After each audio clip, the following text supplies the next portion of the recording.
today on Constitution Day. We started this morning at 9:30 in this room with the most inspiring naturalization ceremony, live streamed for the first time, and watching 29 new citizens from 39 new countries take the oath was extraordinarily moving.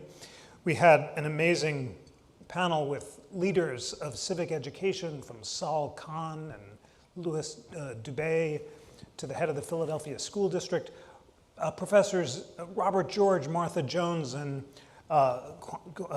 Hassan Jeffries spread a lot of light during our Constitution 101 classes. Then we had 3 judges from the Third Circuit talk about the cases that they had decided before the Supreme Court decided them, involving school free speech and religious liberty and the election cases.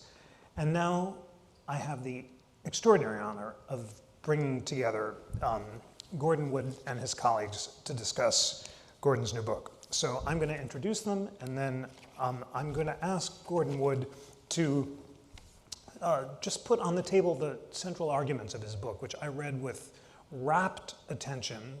You know, ladies and gentlemen, Gordon Wood, the Dean of American Historians, all of us have learned from his path-breaking work on the ideas at the center of the American founding, and he's distilled a lifetime of wisdom in this new book, which you couldn't do better on Constitution Day than to read. He's going to be joined in talking about the book by colleagues that I need to put on my constitutional reading classes in order to get their titles right. So here we go. I'm going to introduce them, and then we'll jump right in. So Gordon Wood is the Alva O. Way University Professor and Professor of History Emeritus at Brown, the recipient of the Pulitzer Prize. His books From the Creation of the American Republic to the Americanization of Benjamin Franklin have transformed the field. And the book that we'll be talking about tonight is Power and Liberty, Constitutionalism and the American Revolution.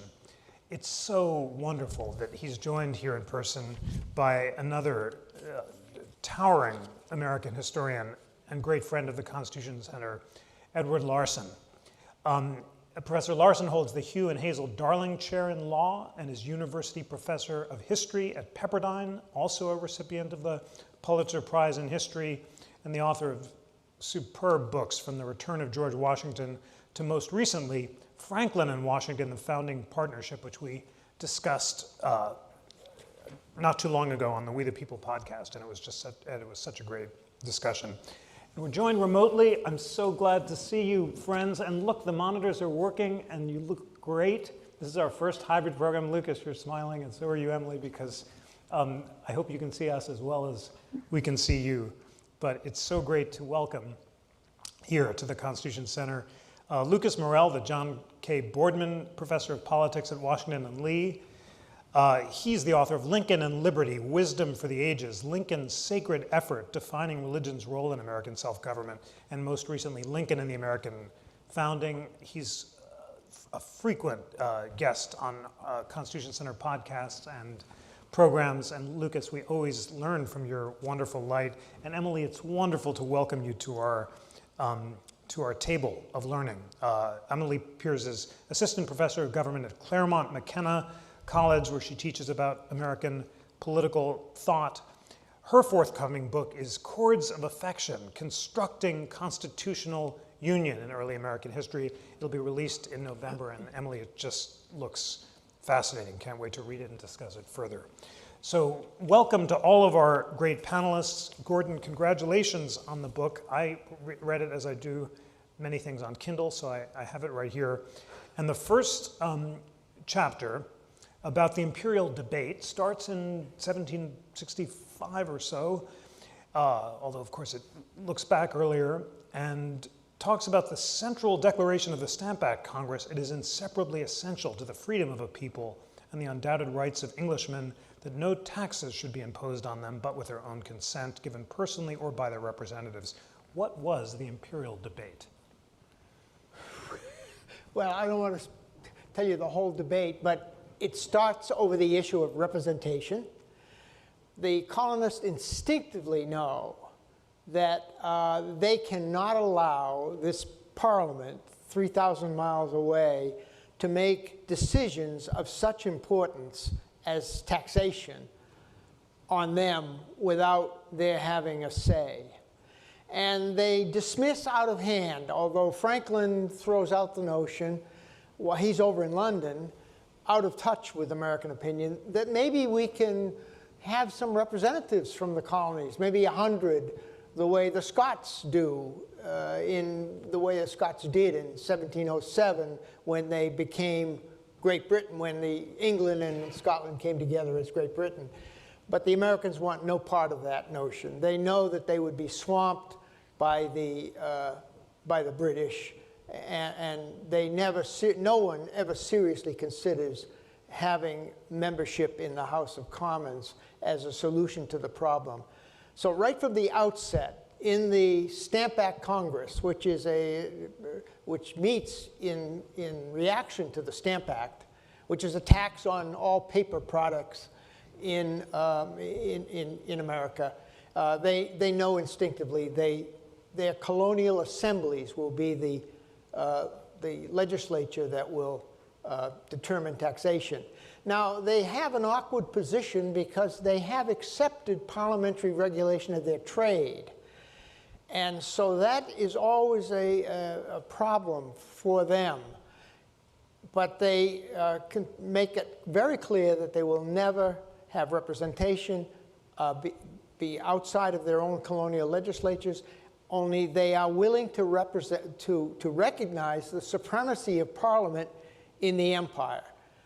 That concession confuses the English, because the English look at Parliament as a sovereign body. In fact, it is the protector of liberty. It is it's the Whig instrument that they have honored ever since the Glorious Revolution. It is what curbs the crown, which is a source of tyranny. So they're very confused by the American argument. How can you be opposed to Parliament? The argument starts over representation. The English say, the Americans say, we're not represented, and they say, yes, you are, you're virtually represented. They use that term, virtual, which we now are familiar with, of course, because we have a virtual program going on here. But they refuse to accept that notion, even though the English say, we have towns like Dunwich have slipped into the North Sea, and nonetheless they send 2 representatives to Parliament. The people in Manchester and Birmingham with 50,000 people have no representation in Parliament, in the House of Commons, but they're nonetheless represented because the criterion of representation is not the electoral process, but the consideration of the welfare of the commons as a whole. Americans, having had a different experience over their colonial, 200 years of colonial history, or 150 years of colonial history, have come up with a different notion. For them, the electoral process itself becomes the determinant of representation. And that has its own consequences. And from some sense, you could probably make an argument that virtual representation accounts for majority rule, whereas the notion that you have to vote for somebody, actual vote for someone, to have him represent you, really opens up the problem of why should you defer to a candidate you didn't vote for? The English have a solution to that problem. The Americans really don't have a solution with your notion of actual representation, which says you must actually vote for the person if you're going to be represented. It starts with representation, but by the late 60s, it shifts into a question of sovereignty, because the English come back with this doctrine of sovereignty, which runs through the whole Revolutionary era and comes back to haunt the Federalists later in 1787-88. The doctrine of sovereignty says there must be, in every state, one final supreme lawmaking authority. And for the English, that's Parliament, King and Parliament. The Americans can't accept that, because if they do, then they're convicted. You can't be, as the English pamphleteers say, you can't be half into under Parliament's sovereignty. You have to, if you accept one iota of Parliament's authority, then you must accept all. And since the Americans have already accepted Parliament's right to regulate their trade, they must be under Parliament's authority. Given that, and if you're outside of Parliament's authority even in one little respect, then you must be totally outside of all Parliament's authority, which to a good Whig seems absurd. Nobody would choose to be outside of Parliament's authority. So that's how the imperial debate goes. The Americans, confronted with that alternative, decide to, okay, if that's what our choice, we're outside of Parliament's authority completely. And by 1774, all of the leading intellectuals, Jefferson, Franklin, Wilson, all concede that they are tied totally only to the king, and that they have no recognition whatsoever of Parliament's authority over them. It's not a very accurate portrayal of their experience, but they're forced into it by this doctrine of sovereignty. So that when you come to the Declaration of Independence, these lawyers in the Continental Congress are scrupulous in trying to avoid any mention of Parliament in the Declaration, even though Parliament was the source of the Stamp Act, the Townshend Duties, the Coercive Acts. Parliament is not mentioned except tangentially. You, the King George, is the source of all tyranny. So they say, you, George, you've done this, that, this, and you've conspired with others, meaning the Parliament. So this is the way the argument, they're very, very legally minded, and the break comes solely from the Crown at that point, because we Americans have ceased recognizing any authority of Parliament over us. That's a brief summary of that first chapter. It's fascinating and crucial, and you've introduced us to this idea that for the colonists, the idea of two sovereignties was a state within a state, imperium in imperio, is a solecism, and they struggled to relocate sovereignty from Parliament, where it was in Britain, to allegiance to the king, and then eventually, as you tell us in future chapters, through the genius of James Wilson and others, in the people themselves. So Ed Larson, help us take the story that Gordon Wood has laid out from the imperial debate in the 1760s to the Declaration. You describe in your wonderful book, Franklin and Washington, the Founding Partnership, Franklin's own gyrations about where sovereignty is located and his compromises to say, well, maybe taxes are okay if they're imports but not exports, and trying to split the difference. But eventually he came around to independence, and he, like the others, decided that sovereignty was in the people. So how would you tell that story of that transformation? Well, it certainly builds on what Gordon's already said. There was a struggle to understand how to draw these lines of virtual representation, because they understood the terms virtual representation, and the British were using them, and they could say, and some did, well, we are virtually represented just like women are virtually represented, and they would use that exact analogy of women being virtually represented by their husbands voting, even though they can't vote. And they did in some pamphlets. If everyone's treated the same, we're like Manchester. Manchester had grown to be a city of, I don't know, the second or third largest city in England, and had no representatives in Parliament because it didn't exist when they divided up the seats. And so we are represented like Manchester, as long as we're treated the same. So if it's regulatory, they could look back. If it's a regulatory law that it's tariffs on something coming into the empire, well, English people are paying that as well as English people in America. And therefore, you are virtually represented like the people in Manchester. But if it's a tax solely on the colonies, as the Stamp Act was, then how can we be virtually represented? And they would use this terminology, which was as extreme then as it is today. This is, we're slaves. We're nothing better than slaves. If you can impose a tax just on us, Just on us, the Stamp Act. Only on us. You're not imposing it on people in England, and therefore we're not virtually represented for that tax. Now, I agree with Gordon, absolutely. Then they carried on to the point that, well, they're pushed to the point to say, well, then we're not represented in Parliament for anything. But their originals are stopping point. If you look at the writings of Delaney or writings from Delaware or the writings of Maryland or Delaware, wherever Delaney was from, and Dickinson from here or Delaware, it depended on where he was representing, they could draw those lines. But if you pushed him beyond, and that's where Franklin was trying to draw a line, not very successfully. I agree with Gordon on that as well. But then you get to the point, okay, if we're not Parliament, where is sovereignty? Now you can go way back into the colonial tradition. The original motto, as Gordon probably knows, and you probably know, the original motto of Virginia, and I hope I get it right, was, it was in Latin, Virginium M Quattro, Virginia the fourth. Virginia is the fourth. I hope it's the fourth. It could have been the fifth. The point was that Virginia was the first colony, and therefore it was equivalent to Scotland. It was an independent domain like Scotland, and that was their motto. Virginia makes four. That was the motto. Virginia makes four, if you translate it.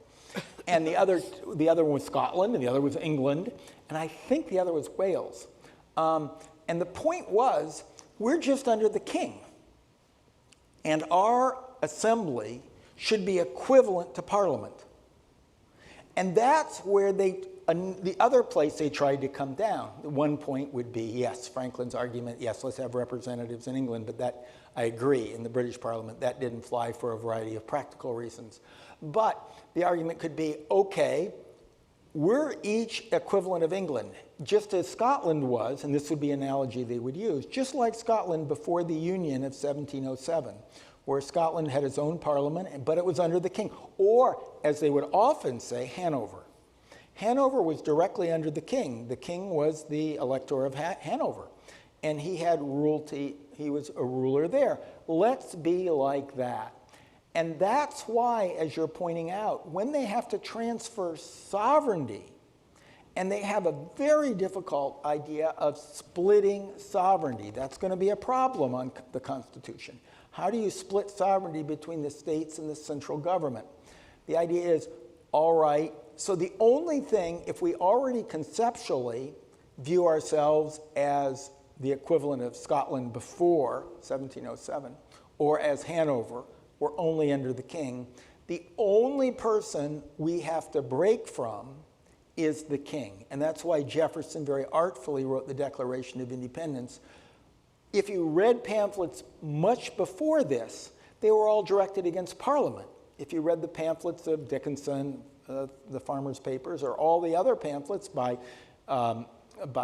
writings by Hamilton or Jefferson earlier, they were directed toward the Parliament. Now but then they don't have the sovereignty problem. But now if they're breaking with the king, suddenly who's sovereign? Because they have this history of each colony/state having sovereignty through its assembly to the king, versus the idea, if we don't have the king, where is sovereignty? Is the sovereignty, as Washington liked to say in the circular letter to the states, for example, which I view as the most important document between which was in 1782, I think he wrote that, 1783. I think that was the most important political document between the Declaration of Independence and the Constitution. He was pointing to that the central government has to have all power over everything that is common to all the colonies of the states then. Well, if that's the case, if the argument of the circular letter to the states is correct, and other people who were following that line of thinking that Washington was espousing, and you can find it in Franklin as well, you can find it in Wilson, then, well, what's sovereign? Madison is already playing with ideas, well, we can have some joint sovereignty, but they didn't think that way. And so ultimately, if you're reading it, and I think they go into the Constitutional Convention with this puzzle. And that's where Roger Sherman is saying, no, we've got to keep the states sovereign. Or a Wilson thinking, no, and that's why he's pushing for the people, pushing on the people and pushing in direct election. No, we've got to have the central government sovereign. And that's the funny thing floating around Washington's circular letter to the states, where ultimately, once we break from the king, who is independent? And Washington repeatedly makes that argument. We weren't granted independence under the peace treaty with England. We weren't granted independence as 13 individual states granted independence. We were granted independence as a whole union.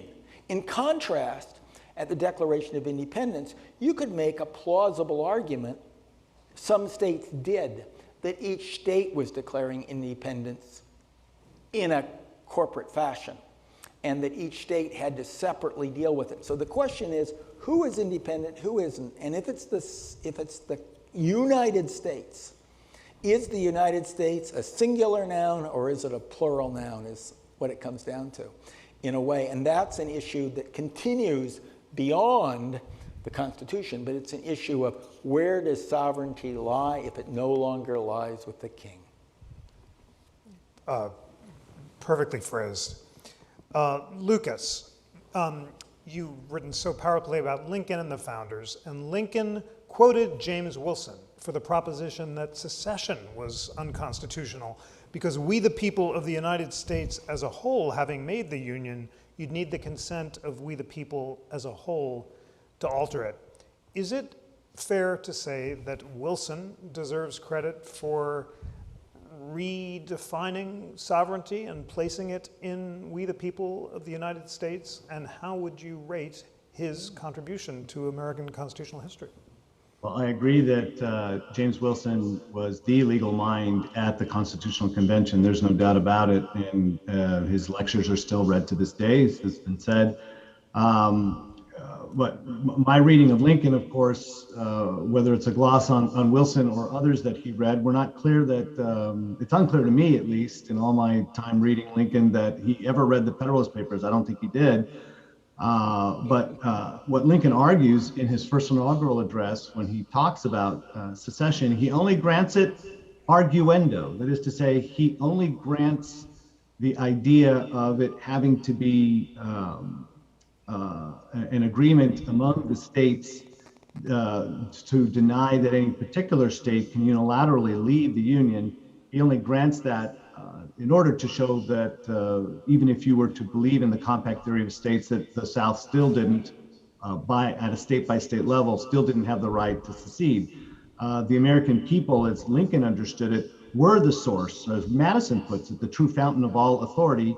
True sovereignty lies with the people, not with any government.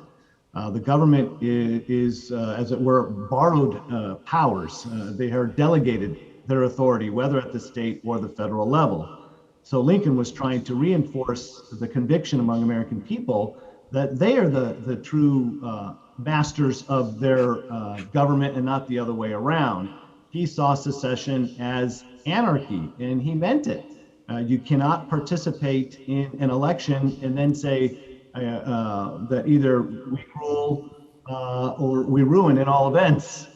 If you participate in an election, the viability of republics depends on being good winners and good losers. And just as Republicans were good losers in 1856, all of the Democrats, or those who voted for Democrats, needed to be good losers in 1860. And of course, secession was the Exhibit A in terms of resistance and not my president and all that.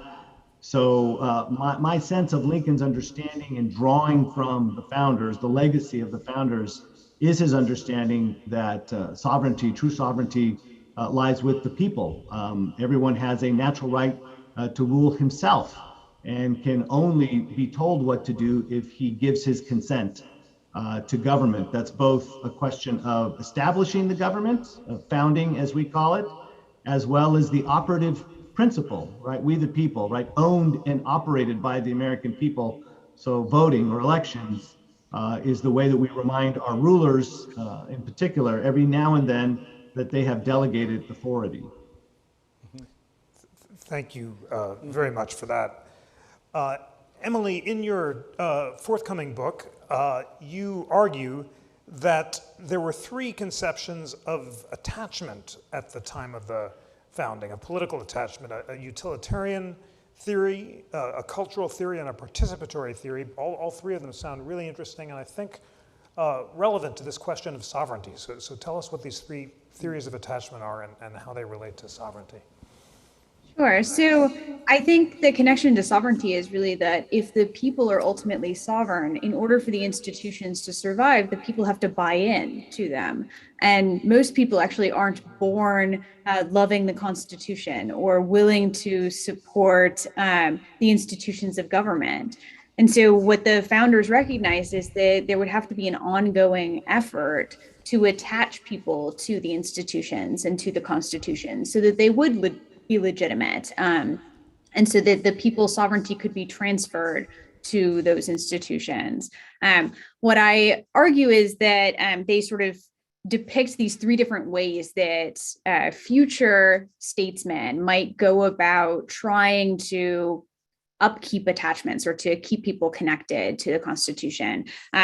The cultural is sort of turning the Constitution and the institutions into a part of our shared cultural heritage, a sort of version of a shared nationalism that would make us all feel as though the Constitution is something that we've inherited, something that's a part of ourselves.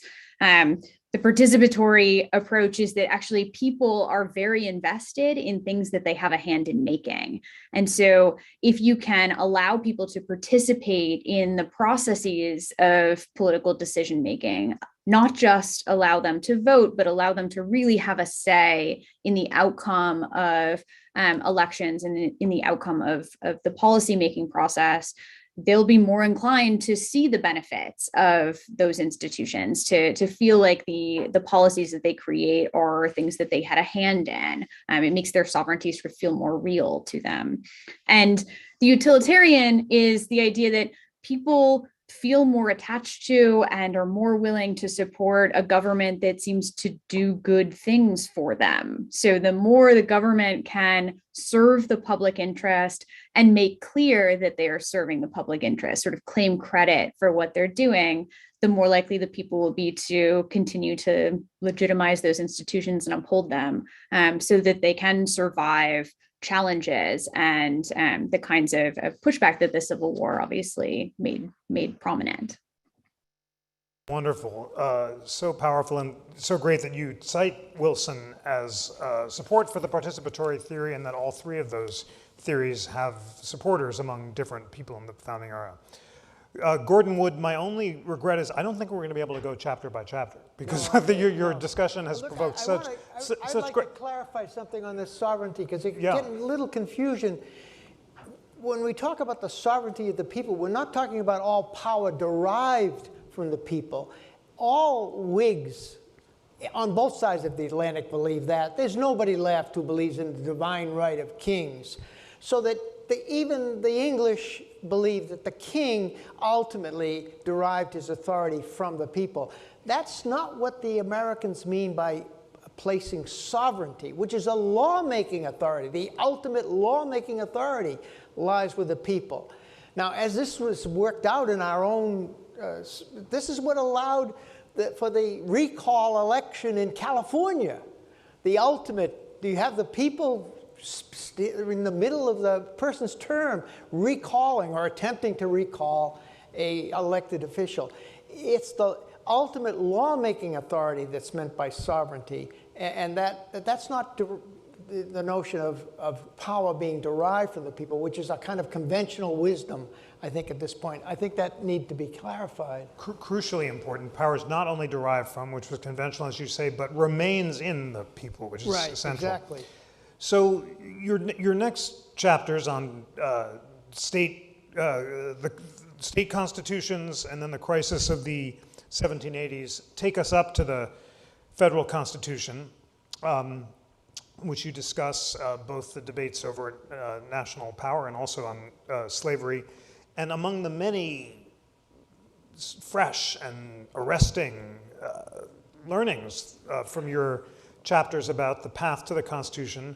You reject the view that it was all a question of economic self-interest on the part of the framers, and stress that really it was a fear of democracy, in particular a fear of paper money in Massachusetts, and Shays' Rebellion, that led to the calling of the convention. And in your superb epilogue, you say it all comes back to Rhode Island, and Rhode Island is sort of a pigany or a synecdoche or whatever you want, a less fancy word, an example of this rage for paper money that represented the future and what the founders were trying to fight against. So tell us as much of that story as you can, taking us up to the federal convention.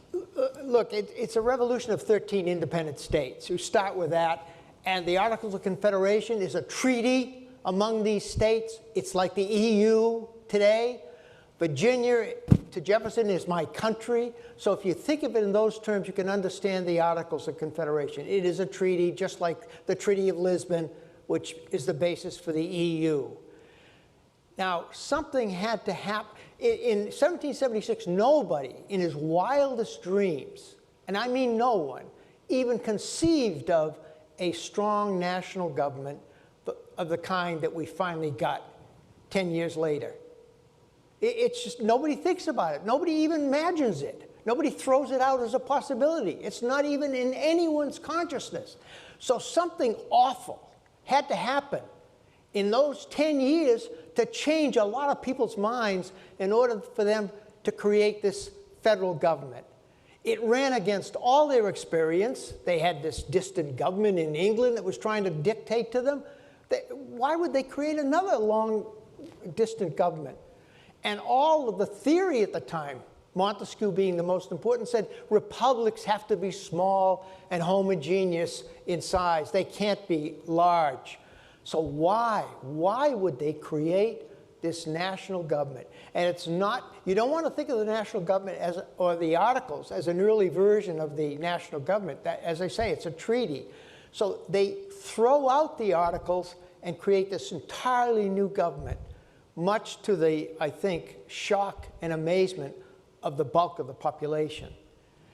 When these 55 guys meet in Philadelphia, here, down the street here, they are not really representative of the people as a whole. It's a loaded convention, and it's loaded with nationalists. People, they quite shrewdly call themselves Federalists, but they're really nationalists. They want to create a strong national government.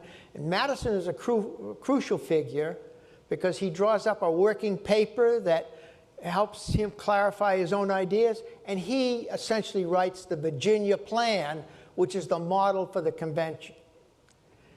And what Madison is most upset by is not the weaknesses of the Articles. Everyone accepted that there were weaknesses in the Articles. We need a taxing power, and we need the power to regulate trade. And by 1786, I would say that the bulk, if not everyone, in the political nation, including later anti-federalists, were in agreement that those two amendments ought to be added to the Articles. What Madison and his colleagues do, these nationalists, is essentially hijack that reform movement and use it as a cover, if you will, or an excuse to do something much bigger. Not to amend the Articles, but to scrap them entirely and create this new government. And it comes as a shock when it's on this day, September 17th, how many years ago? 234.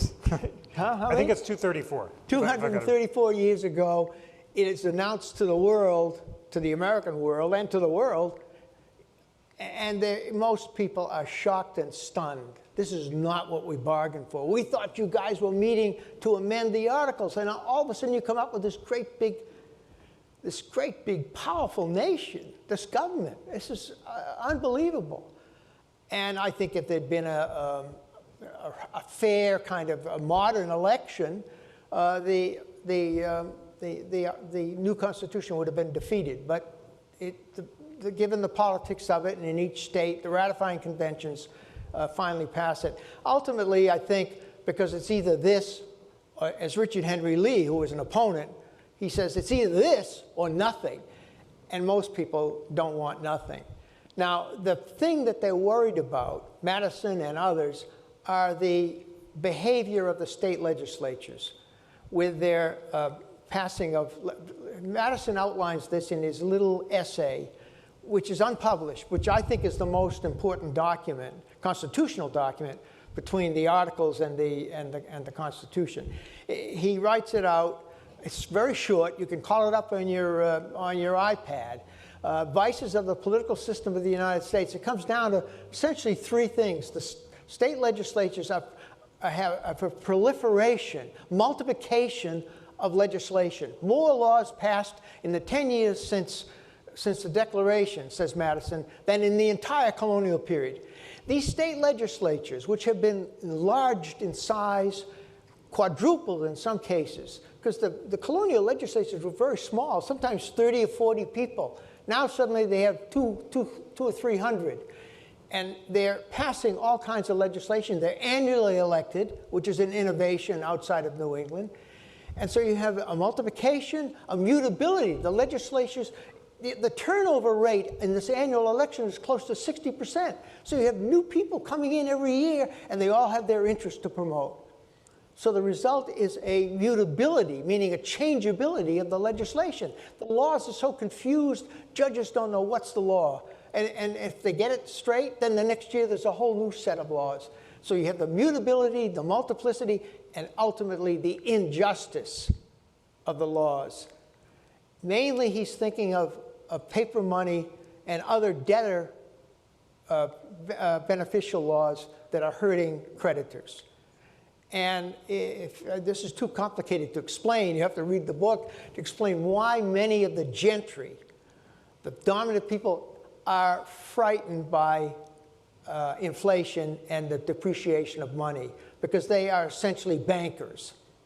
There are almost no banks. There's a bank created, the Bank of North America, created in Pennsylvania, but they don't have any. Most of the states have no banks.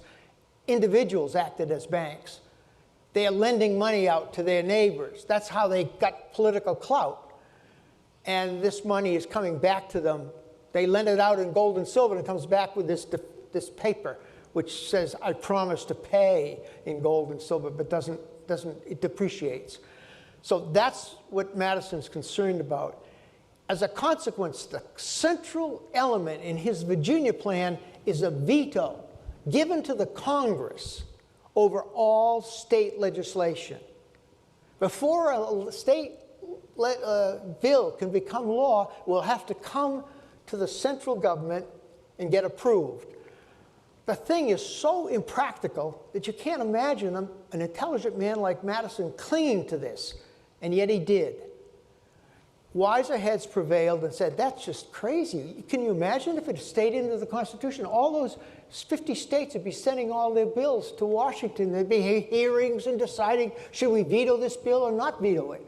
Well, it's so impractical that it gets thrown out and transformed into Article 1, Section 10 of the Constitution, which is a series of prohibitions on what the states can do. You can look it up in your Constitution. They can't pass tariffs, they can't coin money, they can't print paper money as legal tender. Those are crucial things. Madison is still disillusioned. He comes out and says, he tells Jefferson, I lost my veto, my negative over all the state laws. This thing won't work. That was so central to my vision. But he has to accept it. That, in short, is how the Constitution gets created. I mean, friends, listen to the significance of Gordon Wood's distillation, that really it was this fear of democracy, of mob violence, of rage for paper money in the states embodied in Shays' Rebellion that led these people to... We've experienced democracy with President Trump. Social media is the ultimate democratic instrument. It has democratized our society in a way that we could never have imagined. An individual, one individual, can have an effect by linking up through social media with hundreds, if not thousands of others. This is a scary process. Democracy has its problems, and we're experiencing it. And Madison had his. Democracy has that kind of side to it, and therefore needed to be controlled and registered. The reason they give so much authority to the courts back then, and now we have them in spades, is because the court was seen as the most important, impressive check on democracy. We don't talk about it in those terms today, but we have 9 unelected people making decisions about the that affect us. It's the most undemocratic process you could ever imagine. And the fact that we've allowed it shows that I think beneath the surface we have our own misgivings about democracy, if it's carried too far or misused. So I think it's an interesting fact that Madison was so concerned about what we would call democracy. Thank you for putting it so clearly and powerfully. And I'm going to ask each of your colleagues this question, and Ed, I'll ask you to start. First of all, did you agree with Gordon Wood's analysis that it was this fear of democracy that was the central motivating factor for calling the Constitution? And in what ways do you think, if you do agree, this fear of democracy was embodied in the Constitution they created? I do think, as we were talking before, that they went into Philadelphia without a clear concept, as Gordon said, that the people of national sovereignty and the people being ultimately sovereign.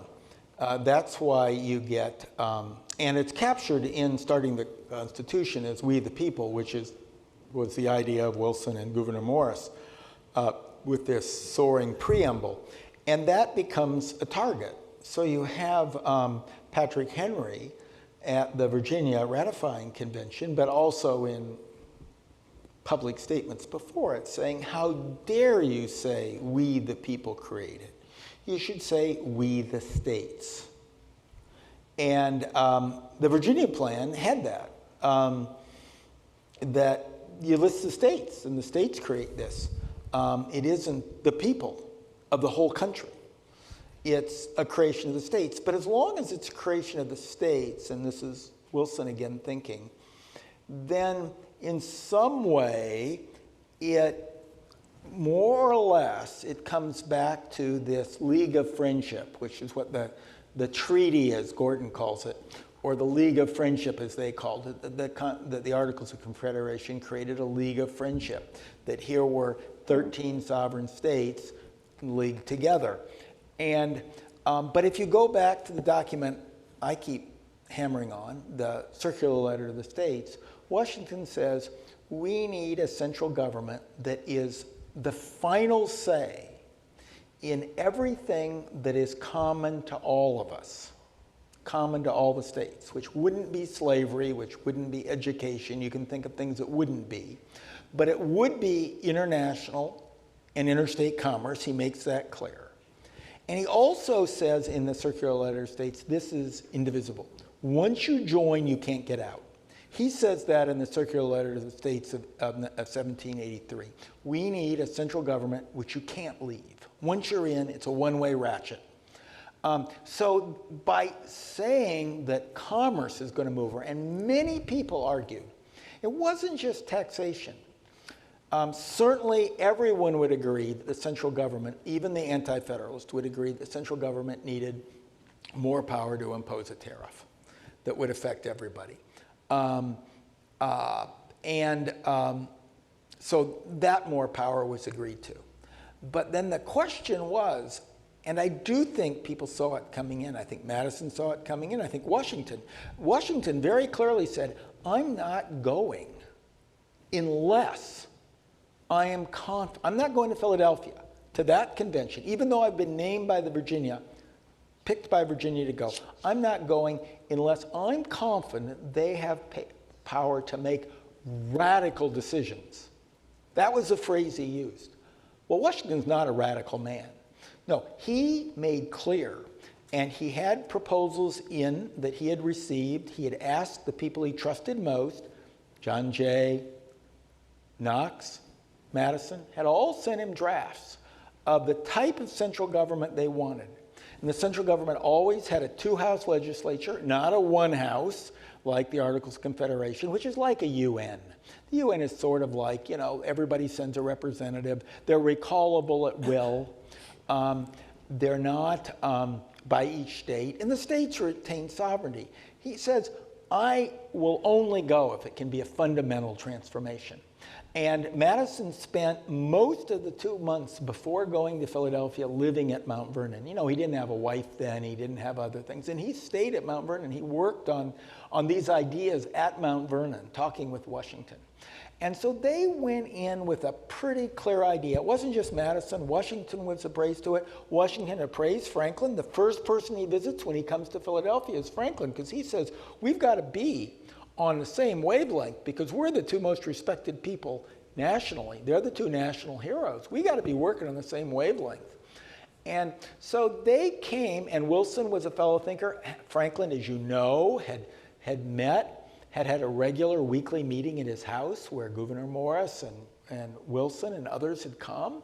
And they had talked about these things. So they came prepared. And so when nobody else showed up on time, the Pennsylvania delegation and the Virginians who were there, and at first it was only two. At first it was only Washington and Madison, but then Mason and some others began to roll in. And they finalized Madison's thinking into the Virginia Plan, which is called the Virginia Plan, not because it had anything to do with Madison, but because it was offered by the governor of Virginia, Randolph. They offer really the plan for a national government. And if you read the Virginia plan, it doesn't say, Gordon was very clever to say that they turned the term to Federalist. But when they offered the Virginia plan, it says national government. And this is a national government they're creating. And that's what they really did create, a national government. And so they were already thinking. They hadn't fleshed it all out. It took the whole convention for them to fully understand it. But this movement of sovereignty and of we the people and where it would all come from, and they had to bring along people like Roger Sherman kicking and screaming, and they never could bring along others who voted against it then, and they could have never have brought along Patrick Henry. I would argue that they could never have pulled it off going one step further than Gordon. Gordon said it was 55 people who weren't truly representative. I think if it hadn't been in secret, if what they were coming up with had been made public and the newspapers had been reporting it, people like Patrick Henry who was chosen as a delegate for Virginia, but didn't come because he thought it was a waste of time, he would have been, he claims it was because he smelled a rat. I think that was later. He didn't smell a rat was the problem. He would have shown up. All these other people would have come, and the whole thing would have been derailed, which is what Gordon sort of was suggesting, and I'm just sort of underscoring what he's saying. So really, we were talking about, and Wilson as much as anyone, but I do think Madison and Washington and Gouverneur Morris and others and Franklin were right on board with thinking along these lines. We're going to have a national government here. And that was a shift of sovereignty that was enormous. And that's why Patrick Henry could so clearly come back and say, how dare you say we the people? We should say we the states. And that shift, certainly there were concessions to the states, like the Senate, giving equal representation to the Senate. But the key change, and this was Gouverneur Morris, the key change from the Articles of Confederation is the Senate's not like the Articles of Confederation, because the Articles of Confederation, each delegate, yes, each state got one vote, but their delegates were recallable at will, not by the people, but by the state legislature. So that's where it's different than what you're talking about California. There you're saying the governor is recallable by the people. But no, if you had, and In his opening speech, Roger Sherman made a major point. No, the reason why the Articles of Confederation works is those delegates are recallable at will by the state, but meaning the state legislature. They weren't going to have any of that. No, the way they set up was these senators, sure, each state gets 2. That gives some power to the states, but they're not recallable at will. They have 6-year terms, and Gouverneur Morris said they will become creatures of the nation because they're going to live in this new national capital with 6-year terms, and by that time, unrecallable by the states. They won't really represent the states, they'll represent themselves. Thank you for that. Lucas, you quote Lincoln at Springfield, warning of mob violence and saying when reason rather than passion prevails, when passion rather than reason prevails, then democracy is threatened. He's channeling Madison's fears at Shays' Rebellion, although he's responding to violence against abolitionist newspaper editors and African Americans who are being lynched and murdered through terrorism. To what degree do you agree with Gordon's analysis that it was this fear of mob violence and democracy that led to the Constitution? And does the Lincoln experience suggest that it was mob action in particular rather than democracy in general that made the founders afraid? Yeah. And how is it reflected in the Constitution? I hope I'm not just, it's not just a question of semantics here, but I would phrase it differently. And democracy, in fact, was not a word that Lincoln used very often at all, but that didn't mean that he was against democracy, right? As I would not be a slave, so I would not be a master. That's his definition of democracy, one of the few times he mentioned that word. But I would phrase it differently. It's not so much that Lincoln was afraid of democracy per se or direct rule by the American people. What he feared is something that the founders strived mightily to try to establish, which is what we call the rule of law, okay? And that ultimately derives from the principle of consent. And that what we're trying to do with consent is not simply reflect the direct will of the American people. With consent, and ultimately I would say constitutionalism, we are trying to create space for people to live according to an informed consent, if you will. We want to make space, we want to give time for reason to prevail over the passions. We want, if you want to use the word democracy, we want democracy to be deliberative. That's why you have a constitution. That's why you have representation.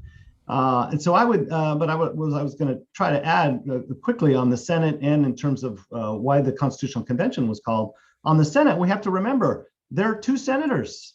They do not have to act as a bloc under the United States Constitution. They are voting their own judgment as to what the best interest of their state is in light of the collective good of the United States. So that is a huge difference from the Articles of Confederation, where the delegation had to vote as a bloc. So it wasn't just that they were recallable. They had to vote. The state had to speak with one voice. Under the United States Constitution, states are not constitutionally bound to speak with one voice. It is up to each of the 2 senators to decide. And of course, over time, they aren't voted on at the same time. They aren't appointed by the state legislature at the same time. We have staggered elections. So what you're seeing is actual mechanisms in the new Constitution to promote deliberation, to make consent not simply self-determination, not simply a mirror of the people, but as Madison put it in Federalist 10, to refine and enlarge the public views. That is, to do the best good on behalf of the people, and that meant you had to create space and time for consent to work that out. I would say that, yeah, Shays' Rebellion had something clearly to do with the Constitutional Convention ultimately in 1787. But especially if you bring up Washington, Washington did have an idea of the United States as a country. That was a gleam in his eye long before it was in most Americans' eye.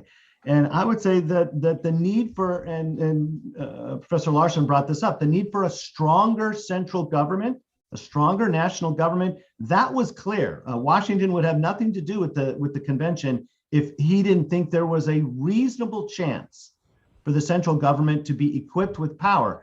Perhaps the most mundane but most pivotal change made at the Constitutional Convention, which makes it not like the, as you were calling it, a league of friendship, as the Articles of Confederation, Perpetual Union were, was that Congress would actually now have the power to pass laws.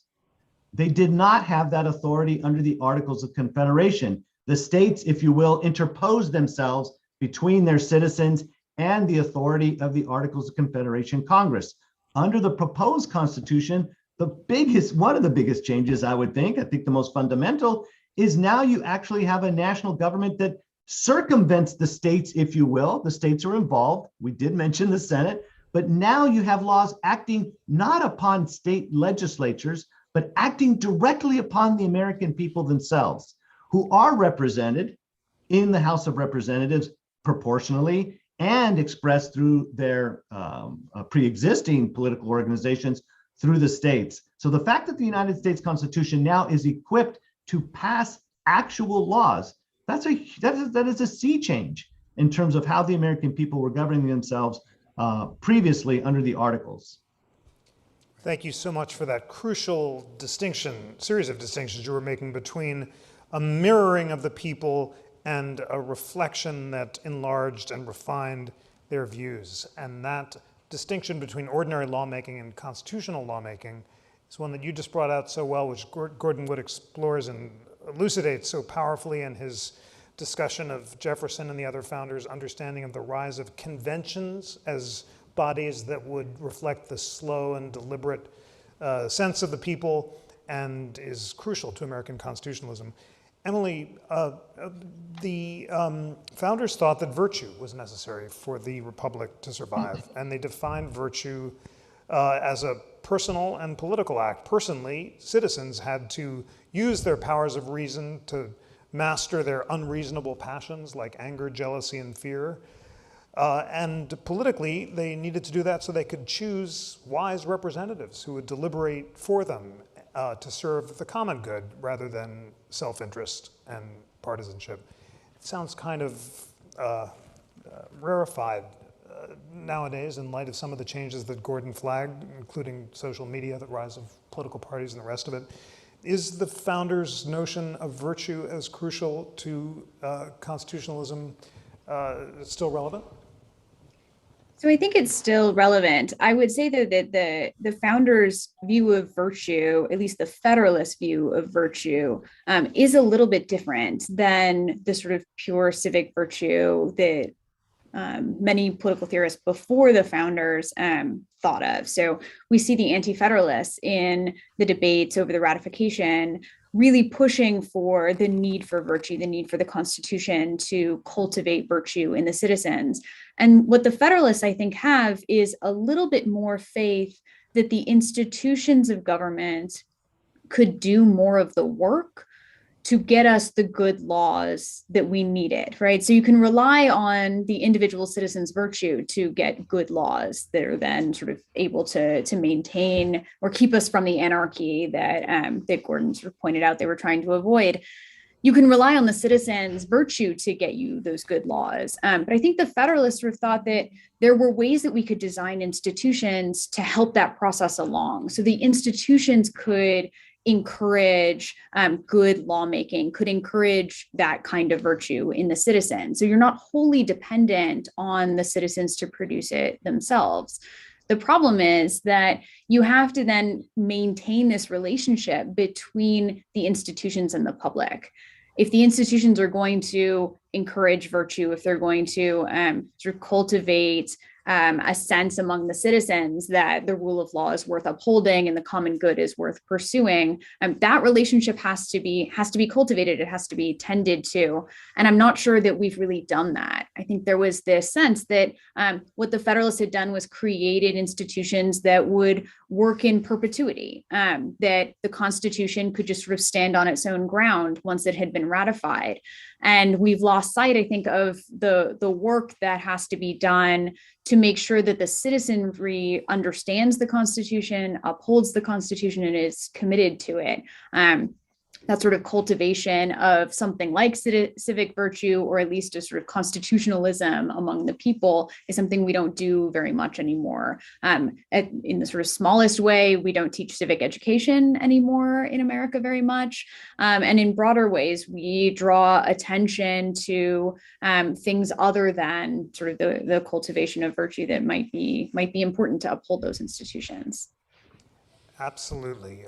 You so powerfully put both the Federalist notion of institutions doing some of the work and the crucial importance of teaching the Constitution for the cultivation of virtue, and that's exactly what we're doing tonight in this great discussion, and that's what the National Constitution Center was created to do, and that's what we're doing every day. And I am thrilled to share, I just got the numbers, 25,000 people tuned in today to watch our Constitution Day program, so we are making some headway in the cultivation of civic knowledge. But thank you for putting the problem so well.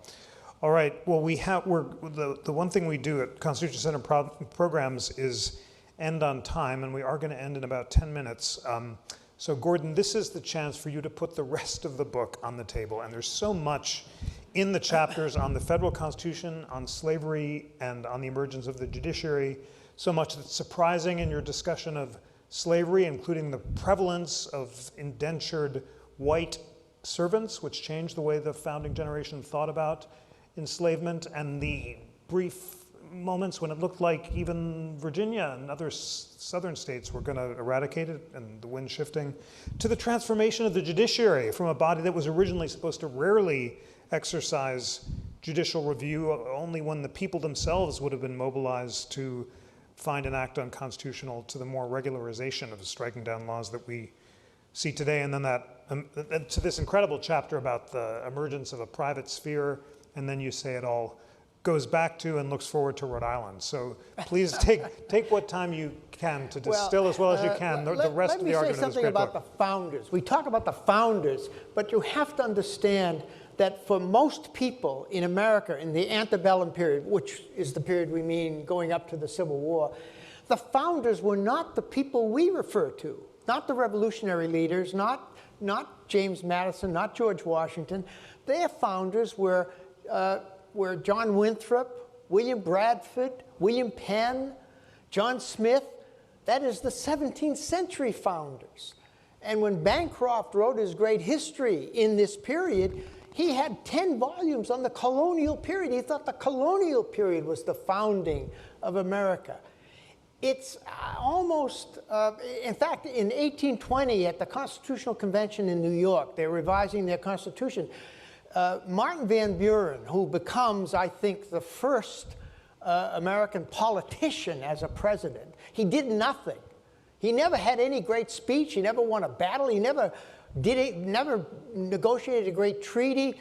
He was simply the most astute politician that America had ever seen up to that point. He organized a New York party that brought him into prominence. He's in that convention, he says, look at these guys back there, you know, Washington and Jefferson. He says, forget about them. They're aristocrats. They have nothing to do with us. We're Democrats. And of course, that was one of the great arguments of the Anti-Federalists, that the whole system is aristocratic. It's creating a government which will the few will benefit at the expense of the many. So Martin Van Buren just dismisses them. It's almost single-handedly, it's Lincoln who makes the founders that we talk about. He's the one who says the man or the group that created the Declaration of Independence, that document that makes the blood of blood and the flesh of the flesh of all of these immigrants that have come into America with the founders, the blood of and flesh of the people who drew up that document and the other documents by implication, including the Constitution, are what hold us together as a people. That's Lincoln's great contribution.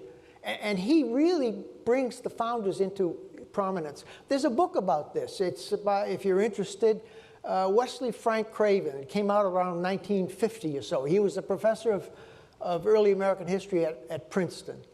And it gets neglected. I don't know why, because it's so important to realize that the founders that they believed in were not the founders that we believe in. And it's really Lincoln that that created this. I think that point needs, it's not in my book, but it needs to be mentioned.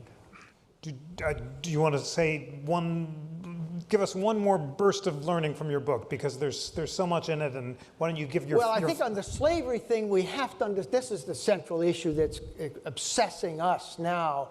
We have to understand two things. One, or more than two things, but one, they all thought that slavery was on its last legs. Now, maybe people in South Carolina and Georgia didn't think that, but many Virginians did, and certainly the Northerners did, that slavery was dying. And in Virginia, they thought so too. Washington had more slaves than he knew what to do with, and tobacco is no longer being grown because they exhaust the soil. They're turning to wheat. Wheat does not require great labor. They're renting out their slaves. People like Washington are renting out their slaves in Norfolk or Richmond. And the idea of renting out the slaves, suddenly it says that's one step towards wage labor. So slavery is somehow on its last legs. It's dying away, and I can give you dozens and dozens of quotations from many figures saying that in 30 years, 40 years, there'll be no slavery in America. Now, they couldn't have been more wrong. It was one of the many illusions they lived with. They had a lot of illusions, but don't get cocky. We have a lot of illusions too. We just don't know what they are. Some historian will tell us 200 years from now, wow, how could they think that? They thought that slavery was dying. Virginians were ready to abolish it. You know, the College of William and Mary, the trustees, the Board of Visitors, the wealthy slaveholders, in 1791, they give an honorary degree to Granville Sharp. Now, who's Granville Sharp? The leading British abolitionist at the time. That's the kind of question you want to ask a graduate student. Why would the College of William and Mary trustees, who are all slaveholders, why would they give an honorary degree to an abolitionist? This undercuts the 1619 Project right out from under.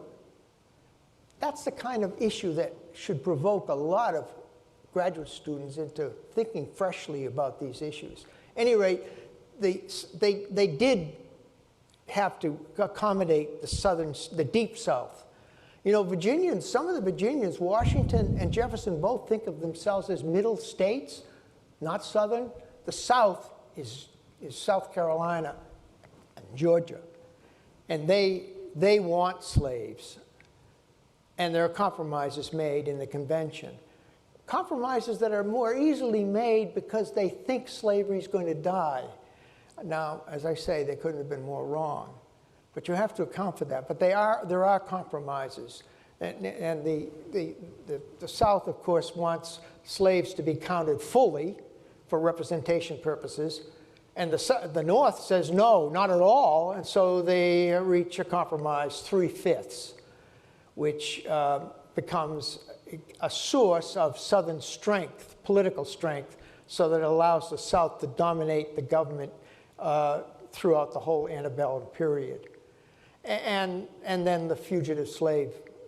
So there are provisions in the Constitution which are, to some, like Garrison, are seen to turn the document into a document of hell. But Madison and others are crucially important in keeping the word slave out of the Constitution, because this document is supposed to last forever, hopefully, and we don't want to taint it with even the word slavery. And so there's no recognition of property in man, as Madison puts it, in the Constitution.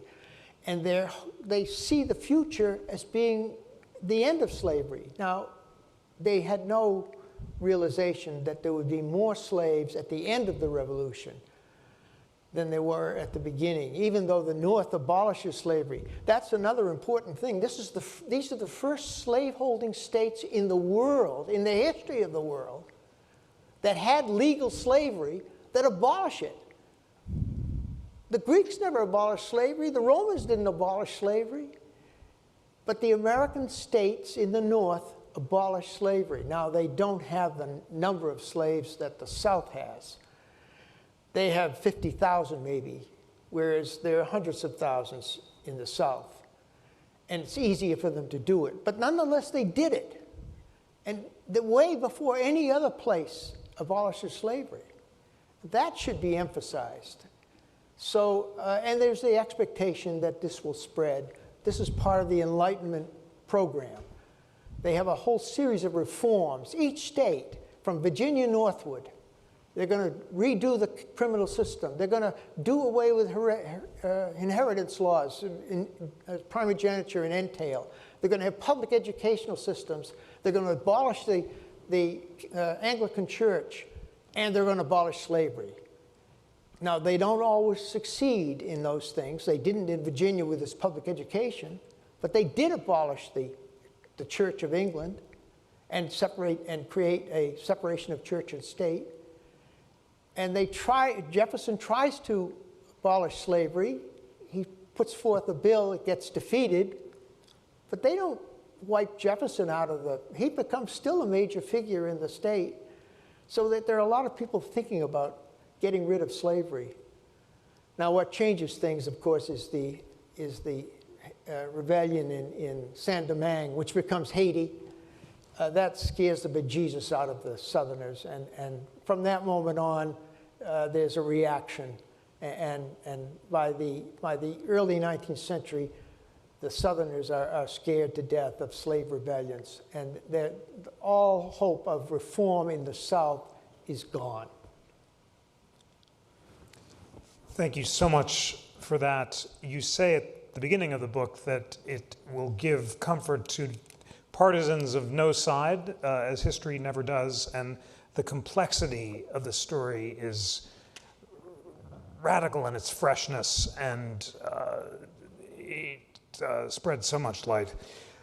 Friends, it's 7:45. My one job at the Constitution Center, like Chief Justice Roberts, is to end the shows on time. So we're going to give Gordon Wood the last word, but we will continue this conversation. All of our phenomenal panelists, Ed Larson, Lucas Morel, and Emily Pears, are great friends of the center. We'll continue the conversation on podcasts, on our Constitution 101 classes, and throughout the year. And for now, please join me in thanking all of them for shedding such light on Constitution Day. Thank you very much indeed.